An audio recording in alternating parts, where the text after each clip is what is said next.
पाहण्यासाठी आमच्या YouTube चॅनलवरील PVR म्हणजेच पंढरी वार्ता या न्यूजला सबस्क्राइब करा आणि शेजारील बेल आयकॉनवर क्लिक करा।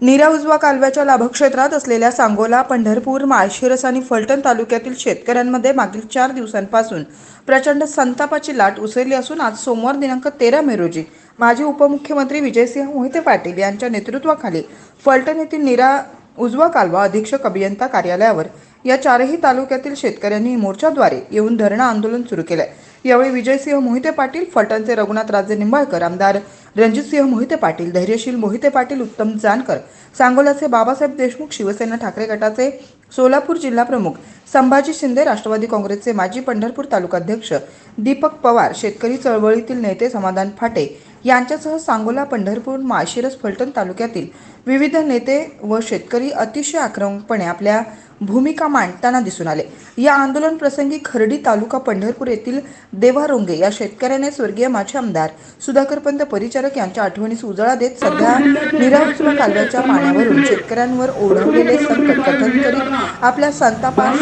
वाट मोकळी करून दिली आहे।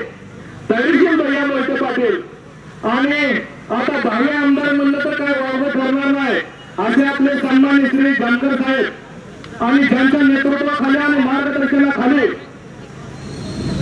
हा मोर्चा एवढ्या मोठ्या पद्धतीनं या ठिकाणी आलेला आहे ते आपले विधान परिषदेचे आमदार सन्माननीय श्री रणजितदादा आणि जसं मोहिते पाटील असतील, परिचारक असतील, तसंच या सोलापूर जिल्ह्यात सन्मानाने त्यांचं नाव घेतलं जातं असे आपले स्वर्गीय गणपत आबा यांचे नातू आणि आमचे मार्गदर्शक मित्र डॉक्टर बाबासाहेब देशमुख या सोलापूर जिल्ह्याला येणाऱ्या काळात खऱ्या अर्थाने जर जनतेला मोहिते पाटील कुटुंबाच्या पाठीमागे उभा राहून पटकनपणे ते म्हणतील त्या कार्यकर्त्याच्या मागे सांगोला तालुका असेल, पंढरपूर तालुका असेल आणि वेगवेगळे तालुके असतील या तालुक्यामध्ये सन्माननीय श्री फलटण तालुक्याचे आमदार चव्हाण साहेब यांनी सुद्धा आपल्या पंढरपूर, माळशिरस आणि सांगोला तालुक्याला पटकनपणे पाठिंबा देण्यासाठी या ठिकाणी उपस्थिती दर्शवली। त्याबद्दल मी जिल्ह्यातील पंढरपूर, मंगळवेढा, पुन्हा सांगोला तालुका असेल, माळशिरस तालुका असेल या शेतकऱ्यांच्या वतीनं हृदयापासून त्यांचा स्वागत करतो। दादा,